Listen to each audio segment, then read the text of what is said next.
Welcome back to part 2 of my discussion with Kate Dethmer. Let's dig in.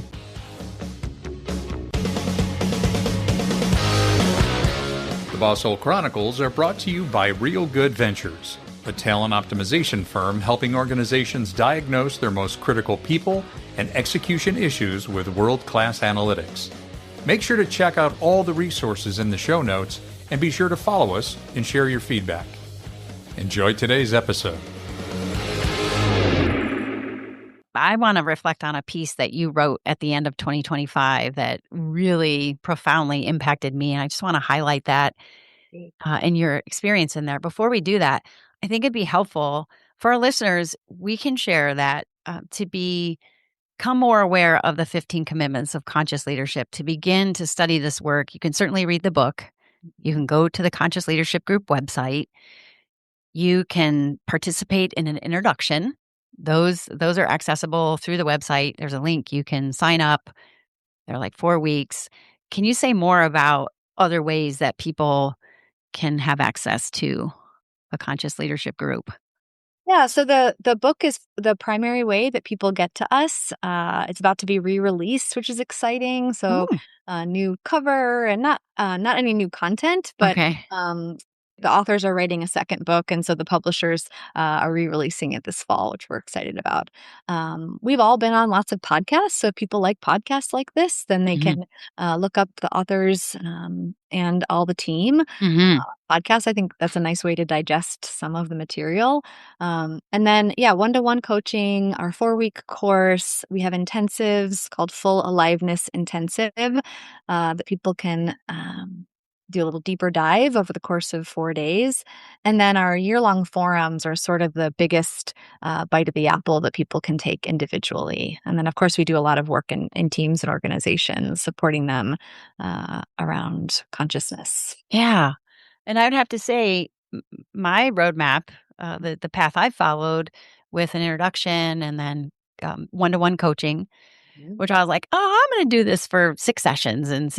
And we're at like 18 or more, 6, like year or so. It has been so powerful. So the one-to-one coaching, having an expert guide, someone who asks the most interesting and powerful questions, and the forum. Actually, I didn't want to skip over Full Aliveness experience, which was formerly called Integrity Boot Camp. I just want to acknowledge that and name that because I participated in it. It's the 4-day experience. Transformational. Oh gosh, I just have energy rising and I feel such creative, joyful energy as I reflect back on what got peeled away in my experience there. And what a great foundation that created then for I'm currently participating in the forum.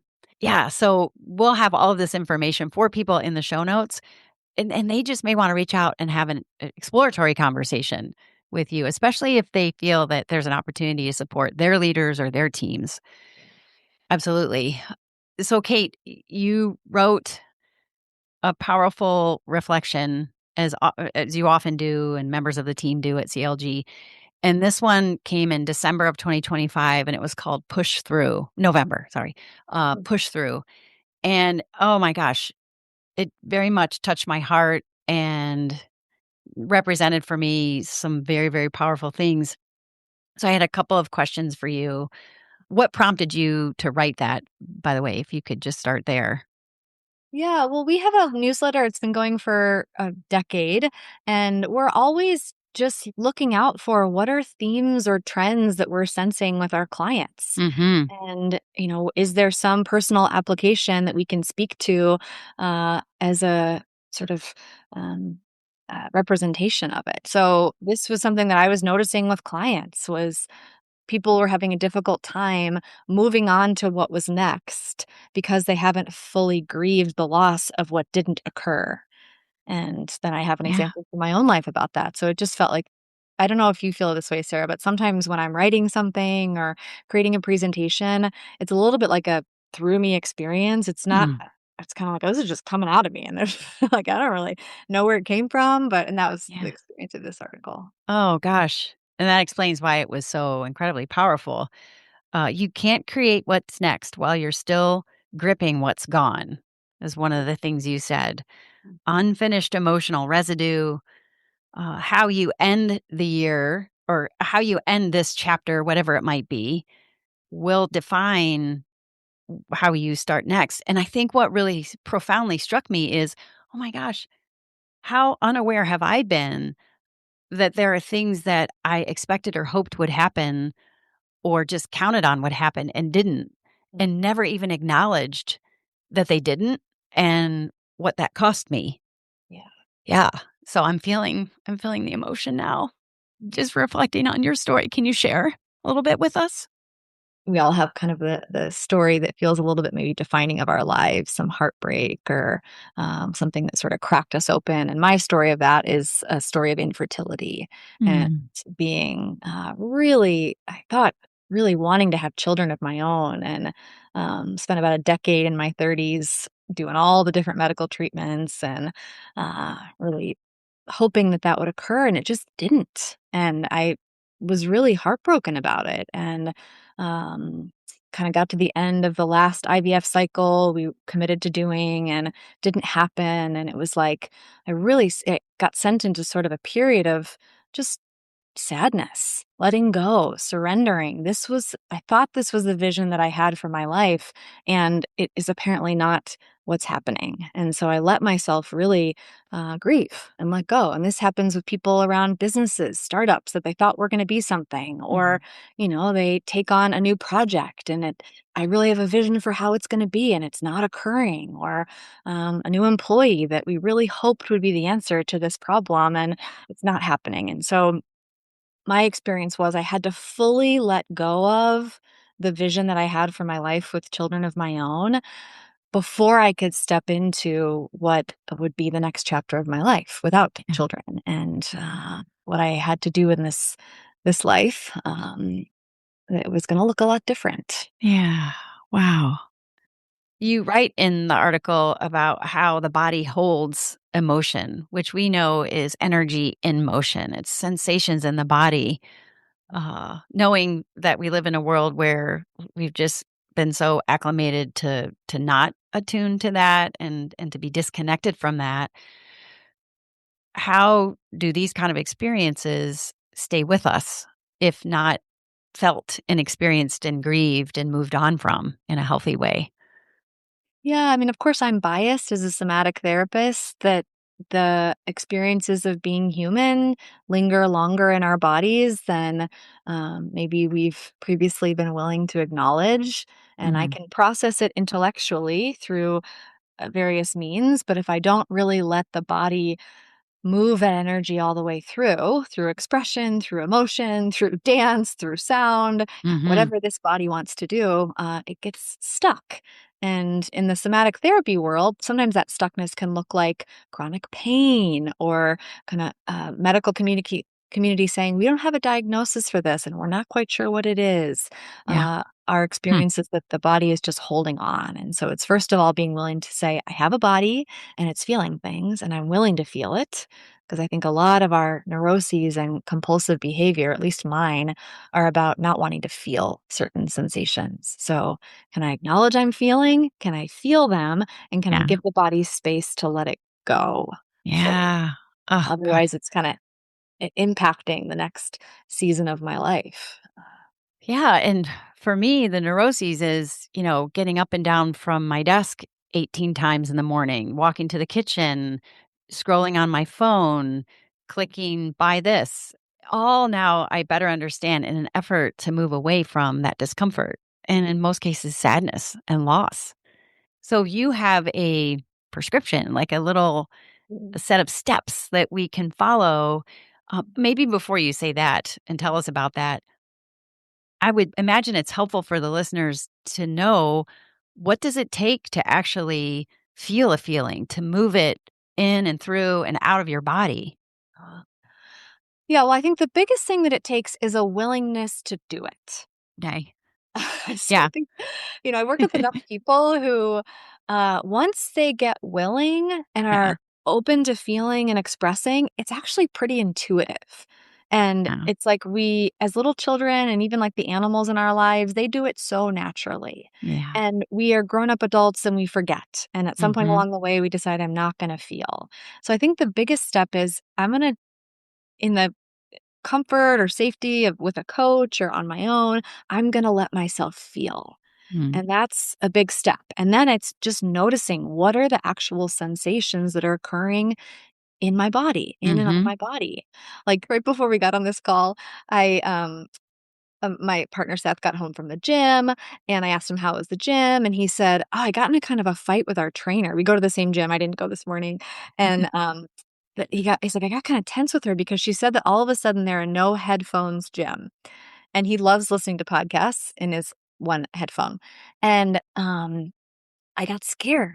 It's such a little thing, but I just noticed like a little electricity up the back of my neck, Mm. a little kind of constriction in my throat, some tensing in my belly. Mhm. Uh, I got scared of the approval of the trainer. Like, what did he say? What, I care about these relationships. I got scared about the security of, I love going to the gym with Seth. I love the experience of getting to have that shared connection. And I wanted to control it. And so Mhm. I just slowed down and it was like I said to him, I just notice electricity in my neck. I feel some swirling. I feel a little clenching. Mm. I just shared what was happening in my body. Instead of going into, you shouldn't have yelled at the trainer. Of course, they don't want you having headphones. They're trying to train you. I could have gone into some sort of fight about it Yeah. versus just, I'm just to acknowledge I got a little scared here. Mm. That's And so these are good. the sensations in my body, and I'm gonna let them move through. So I came up here, this was about 15 minutes before we started. Yeah. I turned on some music. I just kinda danced my body around a little bit Uh-huh. to move that energy through. Yeah. And it's not all the way gone, but it's been acknowledged and then felt. Yeah. And the hope is that it's not lingering as long in my body because of that. And this is just like, such a headphones at the gym and the trainer, such a small thing. Yeah. But this is what our experience of being human is all day long. That is such a beautiful example. I appreciate that you said it's not all the way gone, but you gave it space, you moved with it. I know that I learned in my experiences so far with you and with the conscious leadership stuff that I can match the feeling with a sound or a movement, and you're right. The more you do it, the more natural it seems. Like sometimes it's just jumping up and down or stomping my feet. Sometimes it's, like just shaking out Yeah. this sense of maybe panic or fear that's there. Yeah. Sometimes it's crying. I'm reflecting that yesterday when we had our coaching session, Kate, I told you all the things I had written down, and some of what I wrote down were answers to the willingness questions. So when we find ourselves below the line, we've identified where we are. Can you accept yourself for being there? There's a helpful set of questions. And they were all yeses, like, yes, I'm willing to feel my feelings, but I haven't done it yet. I remember telling you that, like, I'm going to make time to do that later. And I actually didn't, but it happened quite naturally. I was on my way home once again from pickleball, and I just felt sad Yeah. and disappointed and maybe a little bit of shame. And I cried on the way home. And it was healing. It was helpful. There was a fuzziness that was there in my head before and a fogginess, and it was gone. Yeah. And the heaviness I was feeling was lifted. Some may say I was crying about how I played in pickleball, but that's a whole nother story. You wouldn't be the first. Such a humbling sport. Yeah. Well, as we kind of move into the home stretch in your push through writing, Kate, you shared a practice for completion. And at the time, it was the end of the year. But what I noticed is this is a practice for completion that can be used anytime. And the first step you identify is to name what didn't happen. It's like, what is the thing that I'm letting go of? What is the vision that I thought that is apparently not going to happen? Yeah. And really honoring that it's not happening instead of just holding on to the hope that it might. I'm going to Yeah. say, at least for now, this is complete. I could just reflect personally, like I felt a little contraction when you said that in my chest. Like I thought I would be here. I thought I would be behaving differently. I thought I would have advanced more. Like that might be an example. Or I thought my bank account would be this much, or I thought my relationships would be different than they are. You gave some great examples earlier too. So name what didn't happen. Name, and this would require a little bit of reflection. Like, could you sit down or take a walk and just see what's there? The next step you name is teach the class. Mm. You want to talk on that one for a minute? Ah, yeah. So this is one of our most used tools.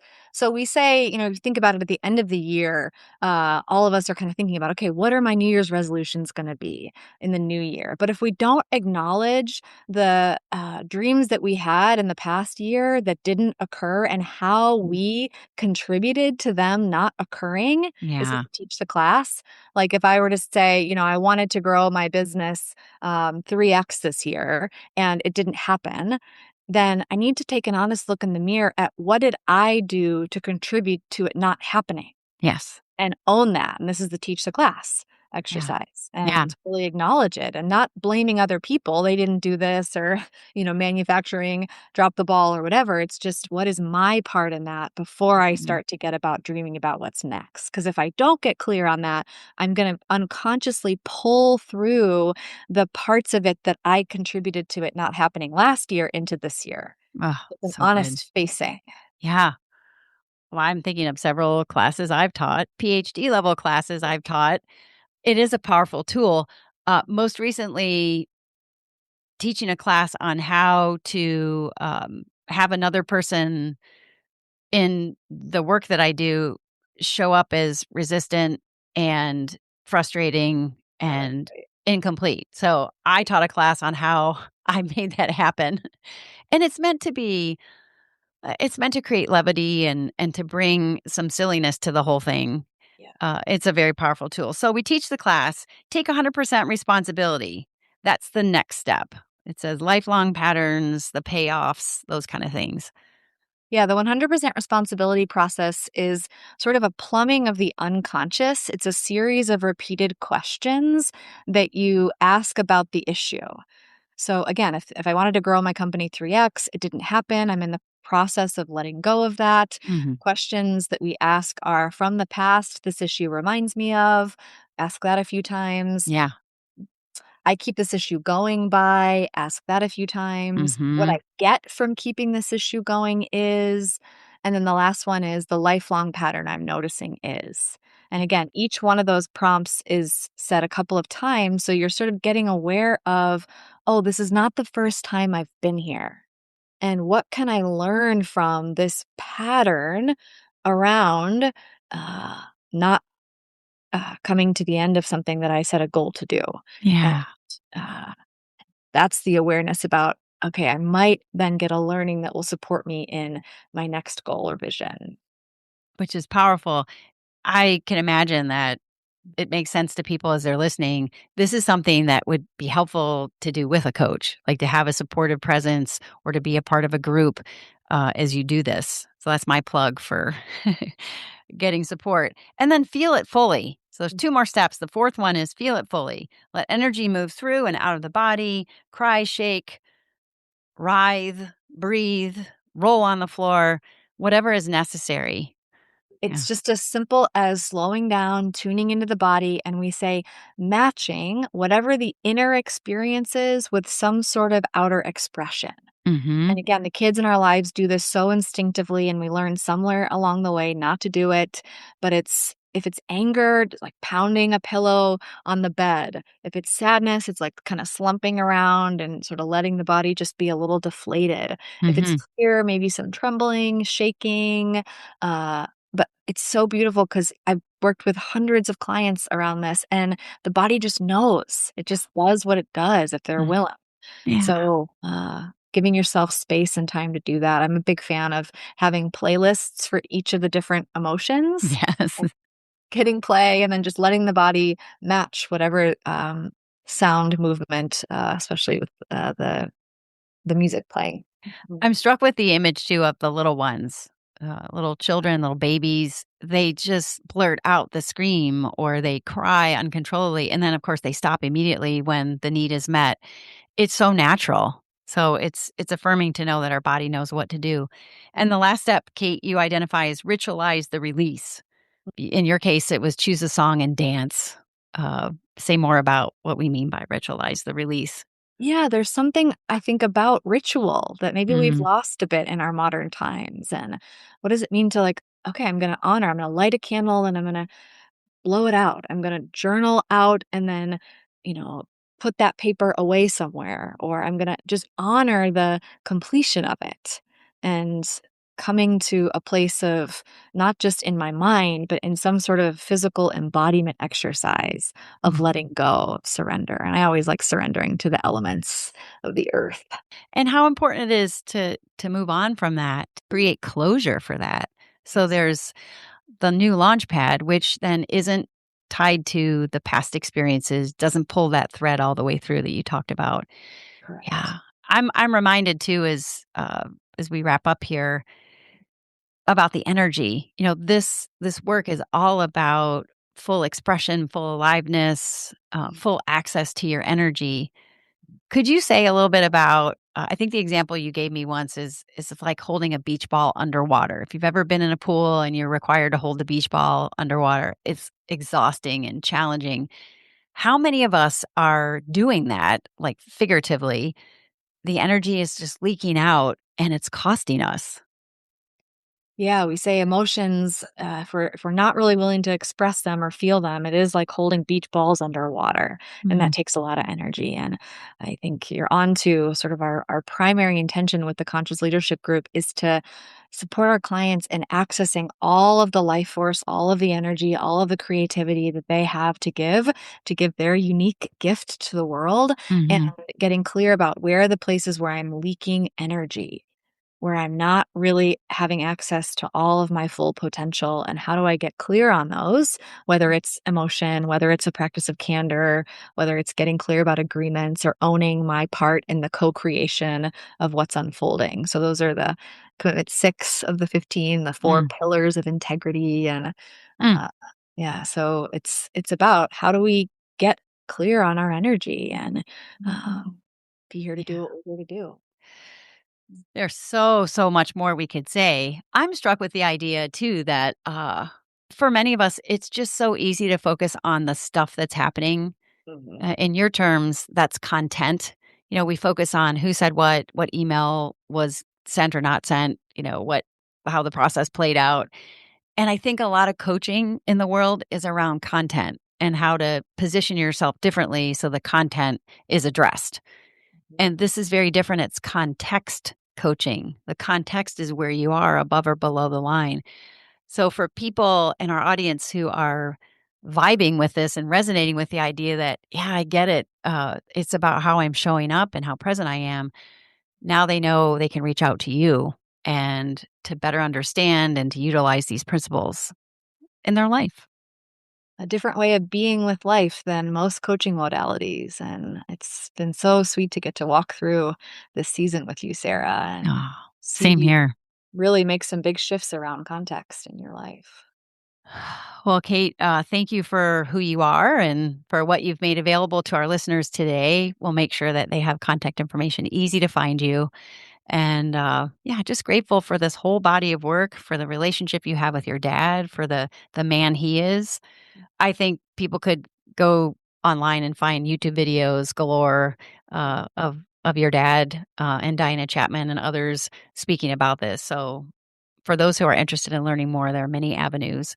Kate, thank you for being with me today and for being my coach Mhm. and for helping full aliveness come forward. All right, friends, we'll see you next time on the Boss Hole Chronicles. Until then, be well.